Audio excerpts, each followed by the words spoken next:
महाराष्ट्र विधानसभेची निवडणूक लढवण्यासाठी अर्ज भरण्याची आज शेवटची तारीख होती। आज सर्वच राजकीय पक्षातील उर्वरित सर्वच उमेदवारांनी आपले अर्ज भरले। यानंतर बंडखोरीही पाहायला मिळाली। याची माहिती देखील आम्ही आपणासमोर ठेवणारच आहोत। परंतु जागा वाटपावरून ज्याप्रमाणे महाविकास आघाडीमध्ये घोळ झाला होता, तसाच घोळ हा महायुतीमध्ये देखील पाहायला मिळाला। त्यात अजित पवारांच्या राष्ट्रवादीला किती जागा मिळणार हे देखील निश्चित झाले आहे। कालच अजित पवारांनी बारामती विधानसभा मतदारसंघातून आपला स्वतःचा उमेदवारी अर्ज भरलेला आहे। अर्ज भरतेवेळी त्यांनी जो रोड शो केला, त्यात त्यांच्या समर्थकांकडून त्यांना एक भेटवस्तू देण्यात आली। ती स्वीकारताना अजित पवार फारच चिंतेत दिसले होते।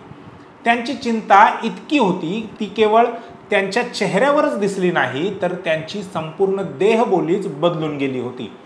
अजित पवार इतके का घाबरले आणि ते कोणाला घाबरले आहेत, या दोनच प्रश्नांवर आपण या व्हिडिओमध्ये चर्चा करणार आहोत। नमस्कार, मी संकेत आणि आपण पाहत आहात मुंबई आउटलुक।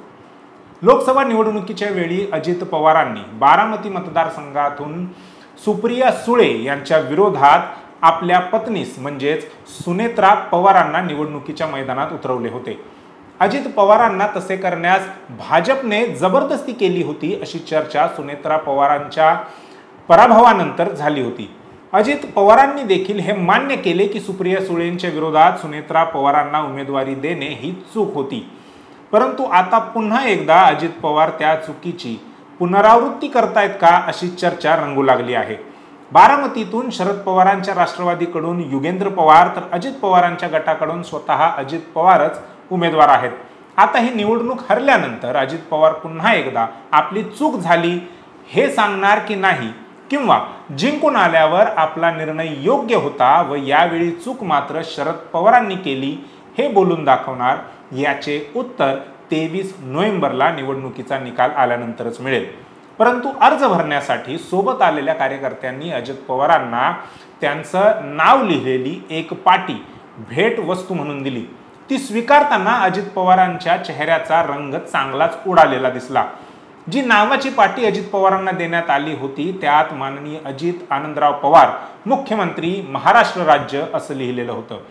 ते स्वीकारताना अजित पवार यांनी त्या पाटीवर लिहिलेलं मुख्यमंत्री हा शब्द लपवण्याचा प्रयत्न केला आणि तो सर्व महाराष्ट्राने बघितला आणि त्यातूनच हा प्रश्न चर्चेचा विषय बनला की अजित पवार कोणाला घाबरले आहेत। लोकसभेत हव्या तेवढ्या जागा न मिळाल्याने अजित पवारांसोबत गेलेले नेते चांगलेच नाराज होते।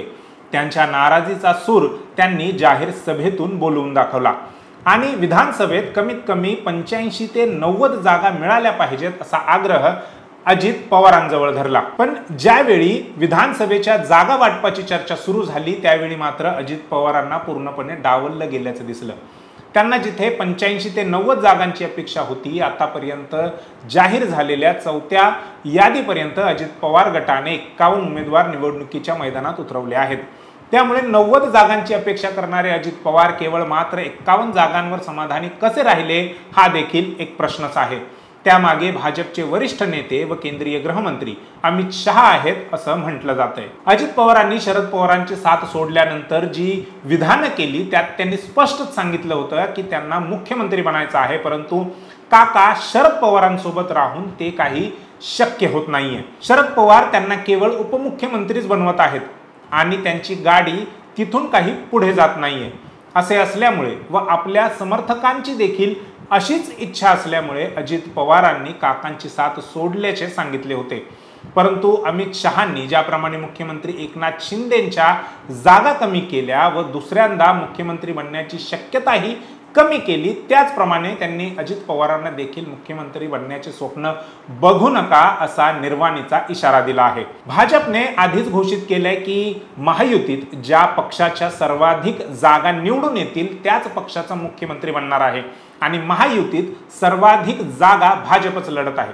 त्यामुळे सर्वाधिक जागा कोणाच्या येतील महायुतीमध्ये, तर त्या भाजपाच्याच। यातून भाजपने आपल्या मित्र पक्षांना साफ संदेश दिला आहे की महायुतीत मुख्यमंत्री बनवण्याची वेळ आलीच, सरकार बनलेच, तर मुख्यमंत्री हा भाजपचाच होईल, एकनाथ शिंदे किंवा अजित पवार नाही। भाजपने ज्याप्रमाणे शिंदेंच्या जागा कमी केल्या आणि ज्याप्रमाणे त्यांनी शिंदेंच्या जागांवर आपले कार्यकर्ते उमेदवार म्हणून उतरवले आहेत, त्याचप्रमाणे त्यांनी अजित पवारांच्या जागा तर कमी केल्याच आहेत. याच्या व्यतिरिक्त भाजपने नवाब मलिक यांच्या उमेदवारीला देखील विरोध केला आहे. म्हणजे अजित पवारांचे उमेदवार कोण असावेत हे देखील आता भाजप ठरवते की काय, अशी चर्चा सध्या राजकीय वर्तुळात सुरू आहे. एवढ्या दबावाखाली अजित पवार सध्या दिसत आहेत. त्यात कार्यकर्त्यांनी मुख्यमंत्री म्हणून दिलेली पाटी अजित पवार कसे स्वीकारणार होते? त्यांनी जर मुख्यमंत्री हे शब्द लपवले नसते तर त्यांना कदाचित भाजपच्या वरिष्ठांचा राग सहन करावा लागला असता. त्या रागासोबत भाजपने त्यांच्या राजकारणाला आणखीन किती कात्री लावली असती याचीच चिंता अजित पवारांच्या चेहऱ्यावर दिसत होती.